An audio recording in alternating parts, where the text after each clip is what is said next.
नहीं नहीं आप जाओ भाई साहब, हम लोग बस मॉर्निंग वॉक कर रहे थे। ससुरा भाग कहाँ रहा? रुक तो जरा, अभी अरे भाई साहब हम तो कह रहे थे धीरे चला, आप सुने ही नहीं। अरे भाई हमको भी पिज्जा खाना है, थोड़ा तो दे जरा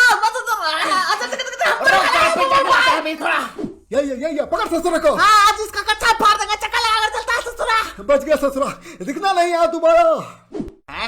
कुत्ता अब पीछा क्यों नहीं करता? आज वो हमारा कुतिया के साथ डेट है, उसके लिए हम पहले से ही लेट है। बाद में मिलते हैं भाई। भाई लोग आज इसका काम तमाम कर देना है, उधर तक है। चला पीछे पड़ गया, सॉरी भाई साहब।